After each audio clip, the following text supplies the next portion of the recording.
Great. Good morning.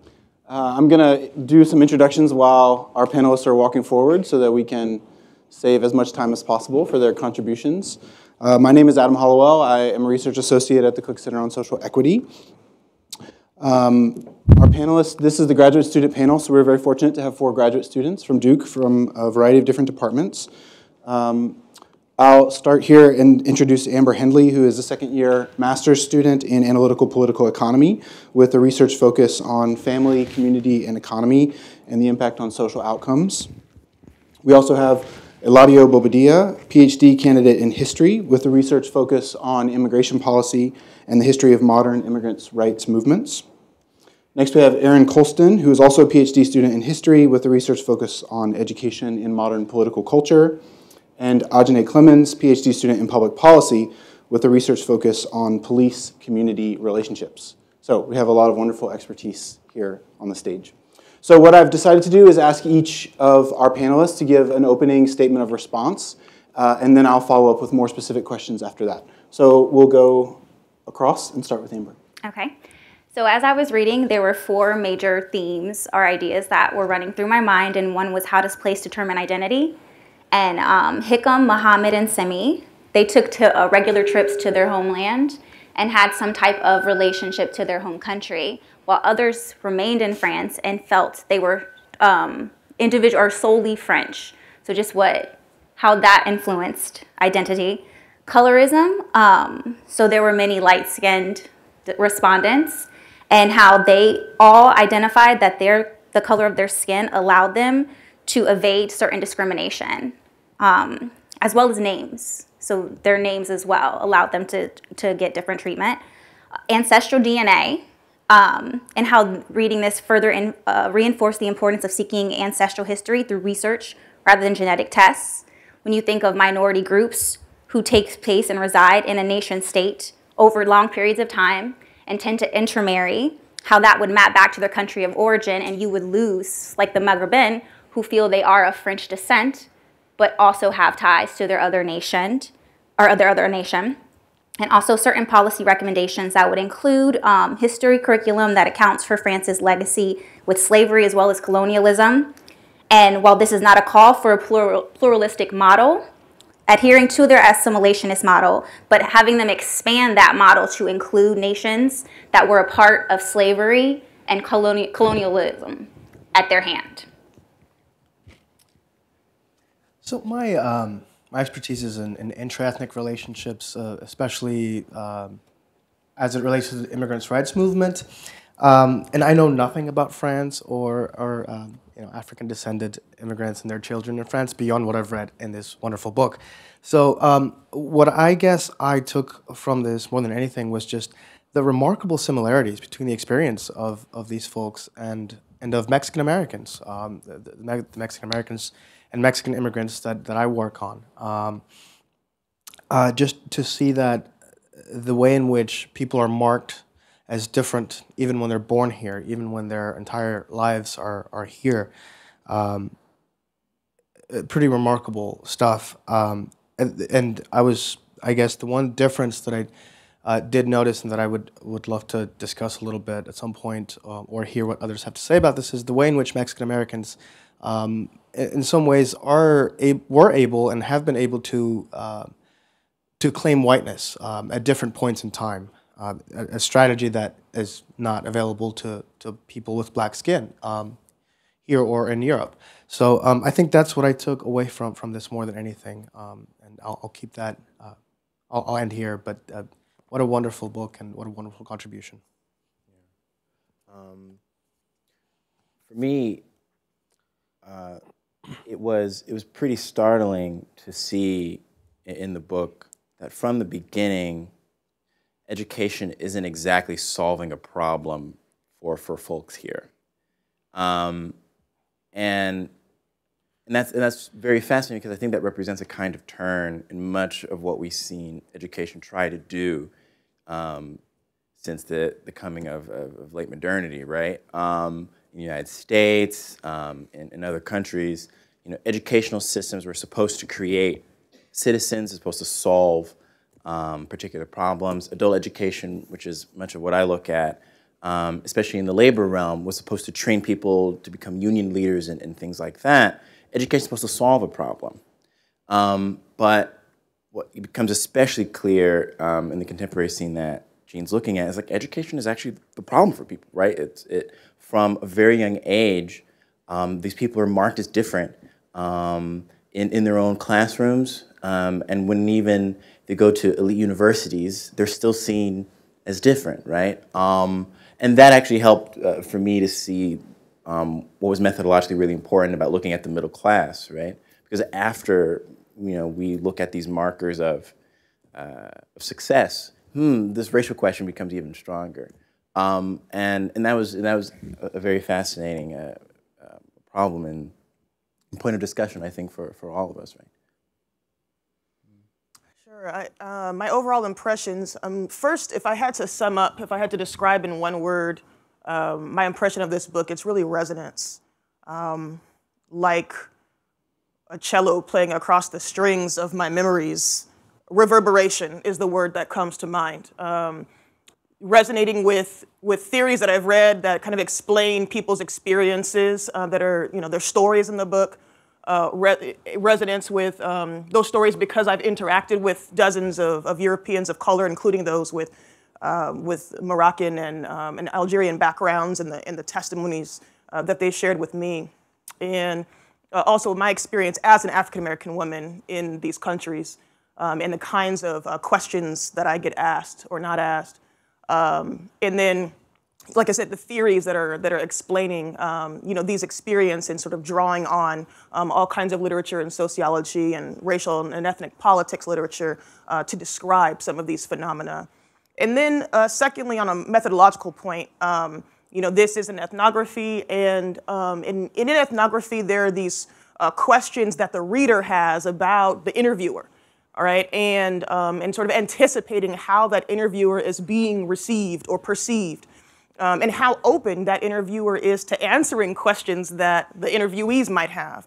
And so that location, how the author locates him or herself, that reflexivity in the writing, I very much admired the positioning of herself that Dr. Beaman took in this book, because it sort of anticipated natural questions that the reader would have, but didn't ever get in the way of the data, did never get in the way of the voices of her interviewees, and I thought showed remarkable restraint sometimes in addition. So really admired that, and that's something that I look to achieve that kind of balance in my own work moving forward. Great, thank you all. So I've promised I won't ask them to speak about France, because none of them have done research in France. So I will not be asking them to speak about things they haven't done research on. But what I would like to do, knowing that Professor Beaman will continue to do research in France and is already working on another project, what I'd like to do is ask each of our panelists a question about the way that their work might inform her work going forward, the kinds of things that they're looking at might inform the kinds of things that she's looking at.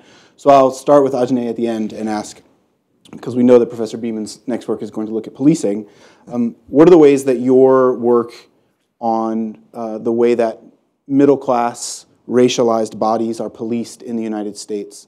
What are the kinds of realities of racialized policing of middle-class bodies in the US that might inform what Professor Beaman is looking for when she goes to investigate that in France?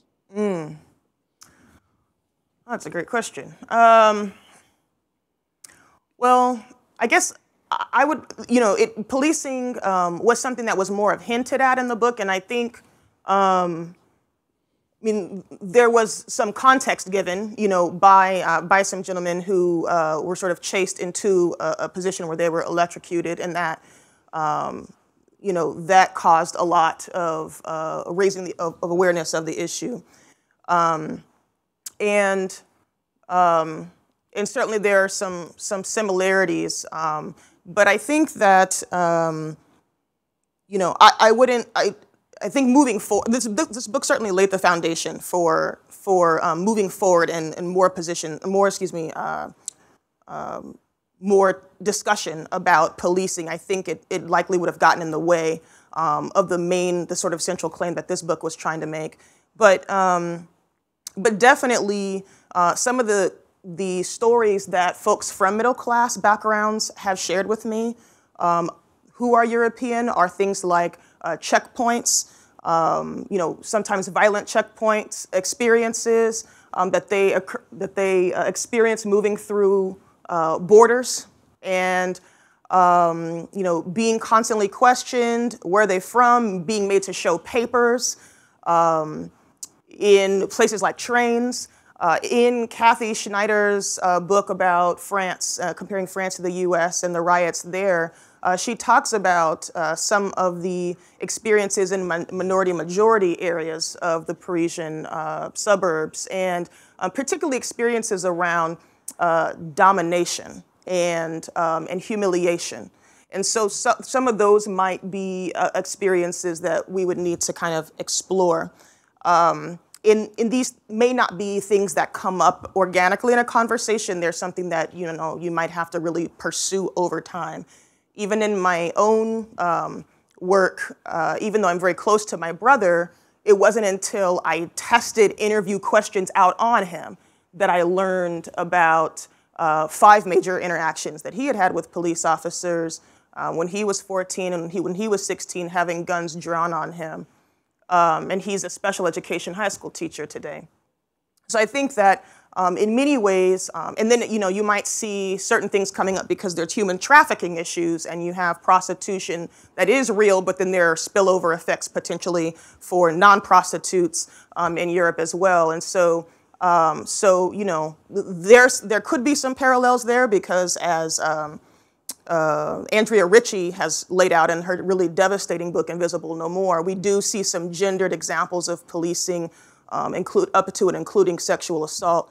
And maybe we're not going to see that entirely play out, but we could see some watered down versions of that. So anything from the more sort of mundane daily experience, the microaggressions of being constantly questioned, constantly asked, to actually more physical and sort of sexualized humiliation and other kinds of experiences of searches, of seizures in vehicles, on the streets, or in sort of more private places are something to be on the lookout for. Thank you. So Aaron, I'd like to ask you about, you mentioned the school as a place of formation. And reading the book, I noticed there's a good deal about these bodies at work. There's a good deal about these bodies at school. One of the things I want to ask you particularly about is the way that these bodies may move back home, back to their countries of origin, or back home to France, and the ways that there may be flow of capital or flow of bodies moving across borders, even as they remain citizens of France, residents of France. So I want to ask what in your work you think might be a place of investigation for Professor Beaman going forward. Yeah, so when looking at the United States and Brazil after World War II, much of what you begin to see in particularly punctuated ways are the fractures within the nation by region. So the differences between the south of Brazil and the north. In Brazil, the north is actually one of the, it's kind of like our south, right? And that is how it's reversed is a very fascinating question. And how in the United States, the American South is especially punctuated is different from the north. And U.S. civil rights historiography debates around this question of the uniqueness of the Southern movement. But this regional question is really important. It's important for the flow of ideas, capital, as you mentioned, activists, how they share strategies, and where they understand their jurisdiction or their territory of activism to be. And where I think it might be especially interesting as a further point of investigation for Jean is how can we use these stories and the experiences of folks in France of North African descent to ask the wider question of where does North Africa begin and end? Where does France begin and end? Where does Europe begin and end, right? And the idea that they have these experiences that are traveling between Paris and its surrounding arrondissements, and in North Africa, be it Tunisia, be it Morocco, how is their cultural citizenship a question of this extended territory and how they imagine where they belong? That's a very fascinating problem. And the idea that white people in France don't see these people as belonging here, well, who is in their territory of belonging, right? There are all these ways that you can bring in the question of migration and territory here. And it made me think about my own understandings of what constitutes the Americas as well. So it's very, very interesting stuff. Eladio, I was struck, there's a line in the book where Professor Beaman says they didn't reject Frenchness rejected them. And it struck me as very similar to the line, we didn't cross the border crossed us. So I'm curious, knowing that your research is on the US-Mexico border, I'm curious what from your research arises as features or aspects that Professor Beaman might consider as she continues to look into this community in France. Yeah, that is a remarkable similarity. And again, so much of this jumps out at me as being shockingly similar in some ways. Again, working on intra-ethnic relationships, I think it would be really interesting to see how these folks, when and if they go back to, or not go back, but go to the places where their parents come from, where they are descended from, how are they received there? And I think as you work on this second project, you'll come across a lot of this. With the Mexican-American experience, it's fascinating to see Mexican Americans try to emphasize their Mexicanness suddenly in the 60s and 70s, only to quickly find out that Mexicans don't want them either, that they're in this in-between place. And in-betweenness is a phrase that I come across often in my research. As the Chicano movement progresses, as you start to see motifs in art and in everyday language, Mexican flags and Virgin of Guadalupe paintings, as these Mexican Americans really get away from emphasizing their claims to whiteness and really try to find their Mexicanness. They find that they're actually seen as sellouts, this vendidos. They're seen as people who have lost their culture, and so they are not really able to fit in with the Mexican side of their identity either.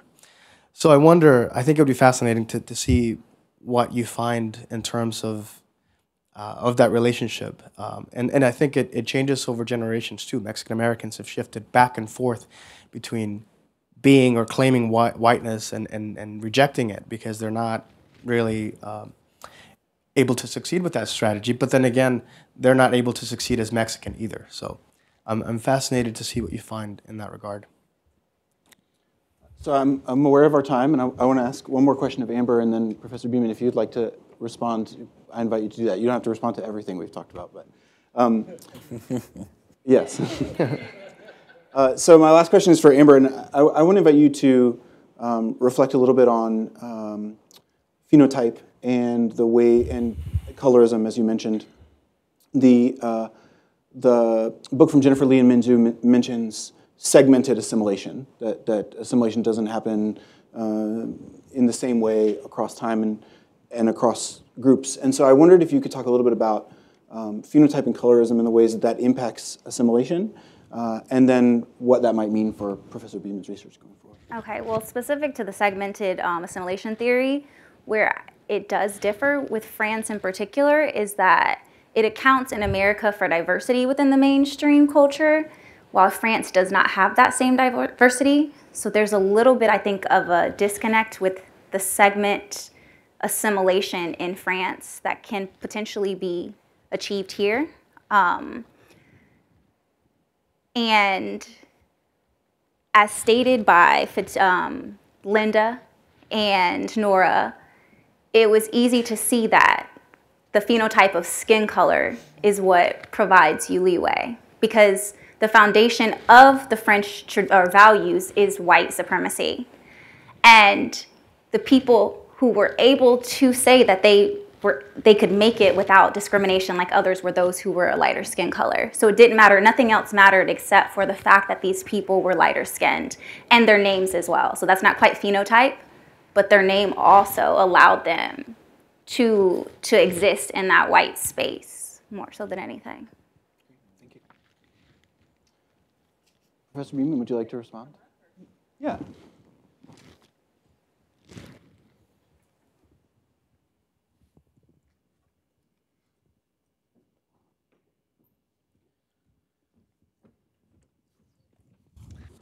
Well, thank you so much for these really thorough responses. Yeah, I won't respond to everything in the interest of time, but I thought maybe I could draw out some themes as I was sort of furiously taking notes. This was really very thoughtful, and I feel very, very honored for the careful reading of my book. So yeah, I think I'll just start with the question of sort of colorism and sort of ethnic names. Yeah. So what's really interesting, and one of the things that point made me think about, is how because it's really difficult to do research on race, or difficult / impossible to do research on race in France, because of the sort of limitations of the Republican model. One thing that people have done is actually sort of trying to chart discrimination based on names, so using names as a proxy, and that's sort of how, through various audit studies, these sorts of things. So that's one way that we know as social scientists that there is a sort of widespread discrimination, that, identical CVs that have, stereotypical French names versus stereotypical North African names, there's a clear difference in the response rate there. So that's I wanted to kind of emphasize that. I think it's interesting also to think about how my respondents that have more, stereotypical French names, or my respondents that don't feel they phenotypically or visibly appear to be North African, still sort of, carry somewhat of a burden for knowing that their, counterparts, their friends, for example, are sort of discriminated against because they are more visibly read as North African.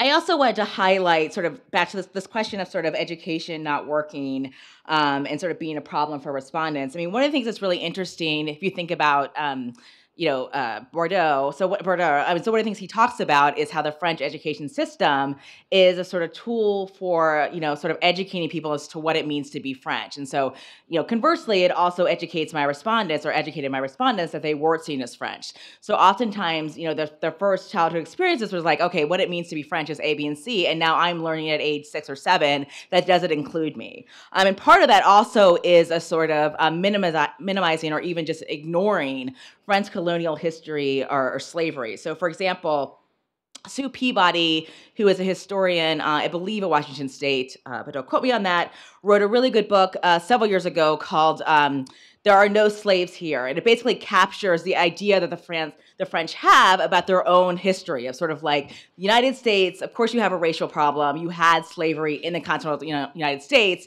France didn't have slavery in the hexagon, so therefore we don't have that issue.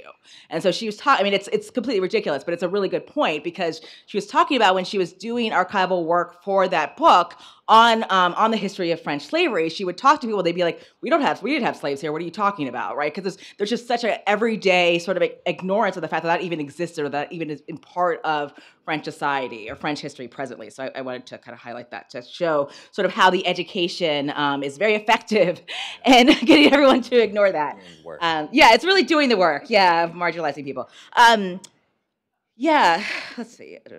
Yeah, and I thank you for your points about the similarities between my folks and Mexican Americans. One of the things I was trying to do with the book is think about how some of the issues that this population faces are not just unique, not only just to France, but unique to just this population. So, I got my Ph.D. at Northwestern, and I worked with Mary Patillo, who does a lot of work on the Black middle class in the United States. And so I'm very influenced by her and her work, because I saw a lot of similarities between, my respondents and experiences of Black middle class folks who are technically middle class, but are not as middle class as white middle class folks, to be kind of glib about it. And so I think, so it's helpful to always learn about other groups that I could extend this argument to.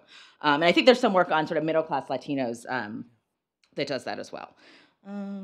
Yeah, and thank you for your point about police violence and your point about the reflexivity. What I think is really interesting that I got sort of from your point about the conversation you had with your brother is also sort of thinking about what I'm starting to see in France is kind of the banality of police violence or police encounters, that people don't necessarily even not that they're not conscious of it, but they don't necessarily say, I've been stopped by the police, 800 times. It's just sort of something that happens or has happened multiple times, right? And it's sort of like when you asked me about it, I was like, oh yeah, I was stopped the other day. And so that's what I'm really kind of struck by. Like these aren't necessarily these huge dramatic events, although sometimes they are, but sometimes it's actually just the everyday police harassment that until someone asks you about it, you're not even that conscious of in a sense. So I think I'll stop there in the interest of time. So I know we're pressed for time and we're due up for a break. I think I'll just close by saying, in the interest of being good historians and honoring Professor Beaman's story about France, it is worth noting that in 1855, Washington Duke purchased a slave named Caroline to assist with the raising of children, including Benjamin and James B. Duke. So we at least will be good historians for this moment and name that part of our institution's history. But now we're up for a break, and so let's just close by saying thank you to our panelists and to Professor Beaman.